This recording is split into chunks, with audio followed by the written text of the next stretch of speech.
Top quality और consistent performance के लिए सिर्फ सिल्वर पंप नाम याद रखना। બ્રેકિંગ ન્યૂઝ વડોદરાથી જ્યાં ગેરકાયદે વસતા બાંગ્લાદેશીઓ પર ત્યાં પણ તવાઈ બોલાવવામાં આવી છે। શહેર પોલીસનું બાંગ્લાદેશીઓને શોધવા સર્ચ ઓપરેશન છે, જેમાં અલગ અલગ વિસ્તારમાં જ્યાં તુલસીવાડી કુંભારવાડા વિસ્તારમાં સઘન સર્ચ ઓપરેશન હાથ ધરવામાં આવ્યું। ક્રાઇમ બ્રાન્ચ પીસીબી એસઓજી દ્વારા અહીં તપાસ કરવામાં આવી છે અને બાંગ્લાદેશીઓને પકડી ડિટેન્શન સેન્ટરમાં મોકલાશે એ વાત સ્પષ્ટ છે। જે પ્રમાણે અમદાવાદમાં કાર્યવાહી થઈ, સુરતમાં કાર્યવાહી થઈ, હવે વડોદરાનો વારો છે। વડોદરા શહેરમાંથી પણ વીણીને અહીંથી પણ ગેરકાયદે વસવાટ કરતા એ તમામ બાંગ્લાદેશીઓને શોધવામાં આવી રહ્યા છે અને આપ જોઈ રહ્યા છો લાઇનસર આ તમામ બાંગ્લાદેશીઓ છે તેમને હાલ ડિટેન્શન સેન્ટરમાં લઈ જવામાં આવ્યા છે। આ તમામ જે બાંગ્લાદેશીઓ છે તેમના જે દસ્તાવેજ છે તેની વેરિફિકેશન કરવામાં આવશે।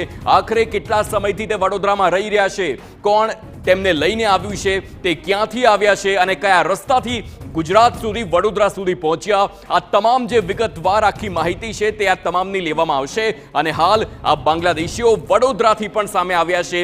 કાર્યવાહી વડોદરામાં પણ કરવામાં આવી છે અને ગુજરાતના અલગ અલગ શહેરોમાં થશે તે વાત સ્પષ્ટ છે અને વીણીને જે ઘૂસણખોરો ગેરકાયદે ગુજરાતમાં વસવાટ કરતા હોય છે એ તમામને હવે નહીં છોડવામાં આવે તેમને અલ્ટિમેટમ પણ હર્ષ સંઘવી દ્વારા આપવામાં આવ્યું છે। શરણાગતિનું અલ્ટિમેટમ આપવામાં આવ્યું છે। જો તે અલ્ટિમેટમની અંદર નહીં આવે તો આ પ્રકારે પકડીને પોતાના વતન તગેડી દેવામાં આવે તેવી પૂરેપૂરી શક્યતા છે। આપને જણાવી દઈએ કે આજે જે પ્રમાણે અમદાવાદમાં ચંડોળા તળાવમાંથી 890 જેટલા લોકોને પકડવામાં આવ્યા, ત્યારબાદ સુરતથી પણ માહિતી આવી 130 થી વધારે લોકો ત્યાંથી પણ ઝડપાયા છે અને હવે આ વડોદરાના દ્રશ્યો જ્યાં વડોદરામાંથી પણ બાંગ્લાદેશીઓ સામે તવાઈ બોલાવવામાં આવી છે।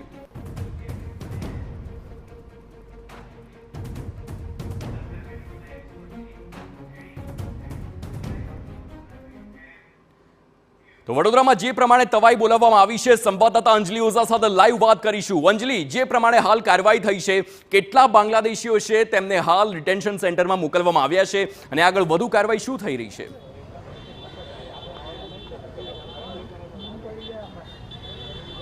બિલકુલ, જેવી રીતે પહેલગાંવમાં જે પ્રવાસીઓ પર હુમલો થયો, 28 પ્રવાસીઓના મોત થયા, ત્યારબાદ જેવી રીતે સરકાર દ્વારા પાકિસ્તાનીઓ પર તવાઈ બોલાવવામાં આવી હતી, તેવી જ રીતે બાંગ્લાદેશીઓને પણ અમદાવાદ અને સુરત બાદ હવે વડોદરામાંથી પણ 150 જેટલા શંકાસ્પદ જે બાંગ્લાદેશીઓ લાગતા હતા તે લોકોને ડિટેક્શન માટે બોલાવવામાં આવ્યા છે, જેઓની પાસે આધાર કાર્ડ સહિતના જે પુરાવાઓ છે તે પુરાવાવાળાઓને અલગ બેસાડવામાં આવ્યા છે। તેઓના દસ્તાવેજોની ચકાસણી થઈ રહી છે, તો જેમની પાસે પોતાના દસ્તાવેજો કોઈ જ હાજર નથી તેવા લોકોની પણ પૂછપરછ કરવામાં આવી રહી છે। ઉલ્લેખનીય છે કે કુંભારવાડા તુલસીવાડી વિસ્તારના જે શંકાસ્પદો છે ત્યાં આગળથી તેઓને લઈ અને સરકારી શાળામાં હાલ અત્યારે રાખવામાં આવે છે।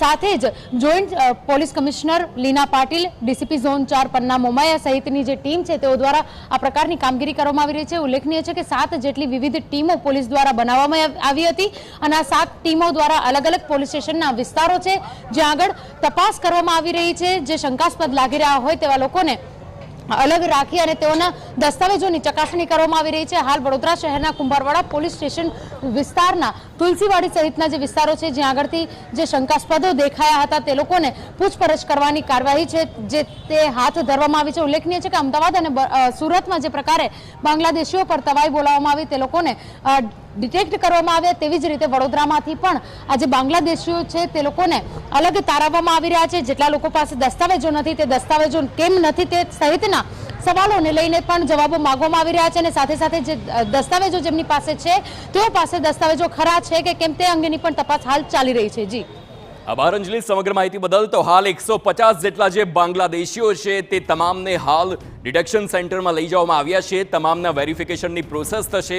જેમાંથી કેટલા જે બાંગ્લાદેશી લોકો છે તે ગેરકાયદે વસવાટ કરતા હતા અને કેટલા કાયદેસર રીતે તે તમામની હવે તપાસ હાથ ધરવામાં આવશે।